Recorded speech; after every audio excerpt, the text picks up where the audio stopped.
WhatsApp everybody and welcome to Auto Grip. इससे पहले आपने वीडियो में देखा था कि गाड़ी जो है वो मिसिंग कर रही थी, जो कि इसके स्पार्क प्लग का मसला था। और ये पता ऐसा चला था कि हमने गाड़ी के डिस्ट्रीब्यूटर और गाड़ी का जो प्लग वायर है वो हमने टेस्ट किया था।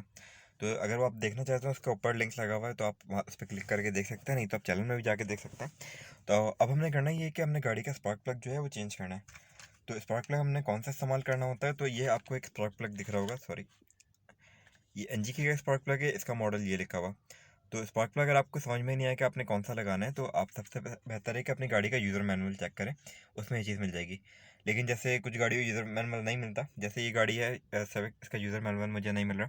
तो स्पार्क प्लग जो है, मैं जो सिंपल एक टिप वाला स्पार्क प्लग आता है, मैं वो इस्तेमाल कर रहा हूँ। मैं ना एडीडीएम इस्तेमाल कर रहा हूँ, ना कोई ऐसा स्पार्क प्लग जो कि प्लेटिनियम वगैरह होता है, जो कि काफ़ी ज़्यादा एक्सपेंसिव होता है। क्योंकि अगर आपको मैकेनिक्स या शॉप वाले ये कहते हैं कि ये प्लेटिनियम अगर आप लगा लें आपका फ्यूल एवरेज बेहतर हो जाएगा, आपकी परफॉर्मेंस बेहतर हो जाएगी, तो ऐसा नहीं होता।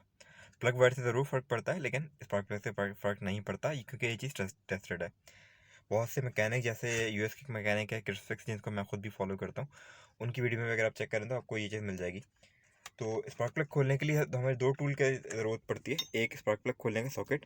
अब ये सॉकेट जो है हर गाड़ी के लिए डिफरेंट होता है। जैसे सेविक में 16 मिलीमीटर का आता है, और कुछ गाड़ी में 21 मिलीमीटर भी आता है, और डिफरेंट साइजेस होते हैं।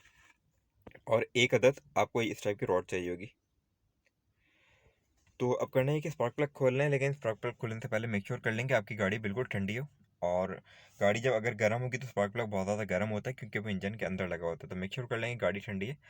और उसके बाद हम चलते हैं इंजन रूम की तरफ, और आपको दिखाता हूँ कि स्पार्क प्लग किस तरह खोला जाता है। ओके, स्पार्क प्लग खोलने के लिए अगेन आप मेक श्योर कर लेंगे गाड़ी आपकी ठंडी है, और उसके बाद जिस प्लग में मसला हो उसका प्लग निकालें।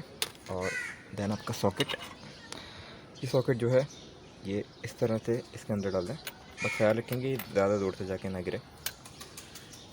और इसको पहले इसलिए डाल दिया कि मेरी रॉड जो है वो इसमें फिक्स नहीं हो रही, तो रॉड से ऊपर से रख के मुझे इसको खोलना है। तो जैसे ये रॉड इसमें फिक्स हुई, और उसको मुझे एंटी क्लॉकवाइज घुमाना है।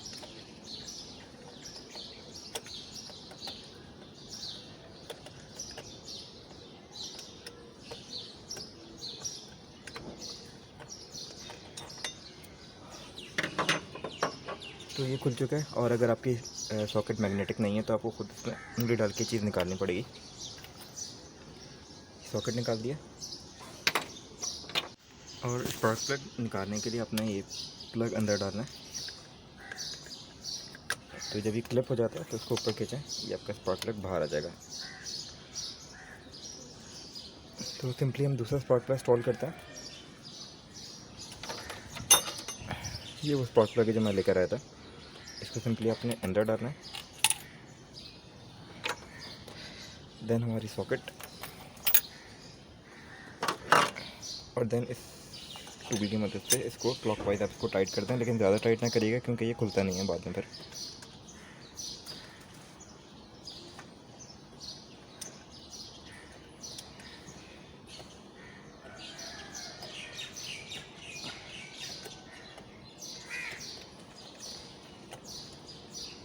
इस तरह ही टाइट हो चुका है, इसको बस ज़रा सा और टाइट करना है।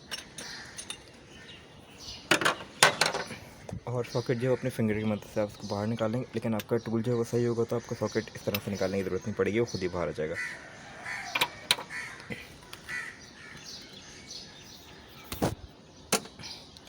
देन प्लग वायर हमने वापस प्लेस करना है, और इसे अपनी गाड़ी में और उसको स्टार्ट करके देखें। ओके, अब गाड़ी को स्टार्ट करता है। और याद रहे कि आपको याद होगा कि आरपीएम जो है बहुत ज़्यादा देर में ऊपर जा रहे थे, लेकिन गाड़ी जो है फ़ौरन से स्टार्ट ज़रूर हुई थी। और मेरा पुराना स्पार्क प्लग ये रहा, जिस कंडीशन आप देख सकते हैं क्या हाल हुआ है इसका। तो गाड़ी को स्टार्ट करते हैं।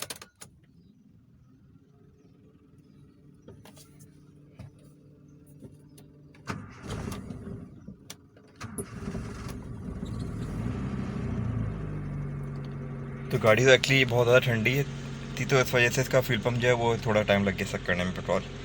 तो गाड़ी स्टार्ट हो चुकी है बिल्कुल स्मूथ, और किसी किस्म की वाइब्रेशन या किसी किस्म की आपको ऐसी आवाज़ नहीं आ रही होगी। एक आवाज़ जो आ रही है वो एक्चुअली मेरा सिलेंडर फटा हुआ है बीच में से। आपको पता होंडा नीचे लगती रहती है, सिलेंडर फट जाता है। तो अगर मैं पे रेफ करता हूँ,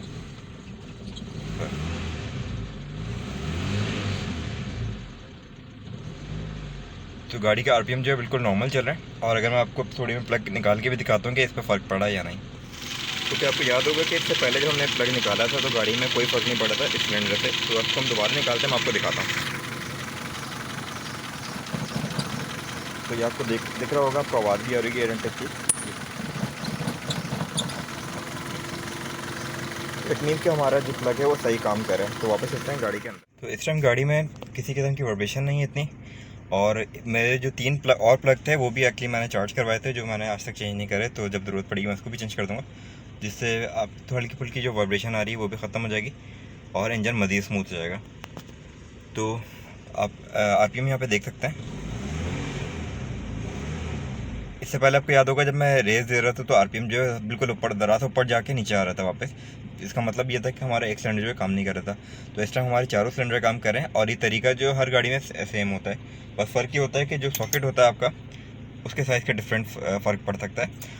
और स्पार्क प्लग जो है आप यूज़र मैनुअल से देख लें, नहीं तो कोई एक्सपीरियंस मैकेनिक उससे देख लें। अगर नहीं हो तो आप स्पार्क प्लग पुराना वाला खोलें और उस पर देख लें कौन सा लगा है, वही चीज़ जो है वो लगा दें। क्योंकि स्पार्क प्लग पे आपको साइड पे मॉडल भी लिखे हुए नज़र आते होंगे, जैसे आपको यहाँ पे लिखा हुआ नज़र आ रहा है। ये NGK का स्पार्क प्लग है जो कि बिल्कुल ही ख़त्म हो चुका है अभी तक।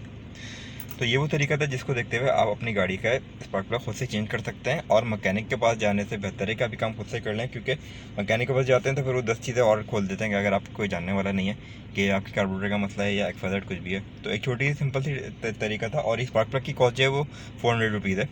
इसके अलावा मैंने सॉकेट ख़रीदा जो कि 300 रुपीज़ का मिला था। इसके अलावा कोई इन्वेस्टमेंट नहीं है। लेकिन अगर आपका 30 सॉकेट पहले से मौजूद है या आप किसी से बोरो कर सकते हैं तो आपका ये 300 to 400 में ये काम हो जाता है। तो ये वो तरीका था जिसको देखते हुए अपनी गाड़ी के मिसफायर जो है वो सही कर सकते हैं। अगर ये वीडियो आपके लिए हेल्पफुल है तो give me a thumbs up and consider subscribing my channel. तो मिलते हैं आपसे अगली वीडियो में।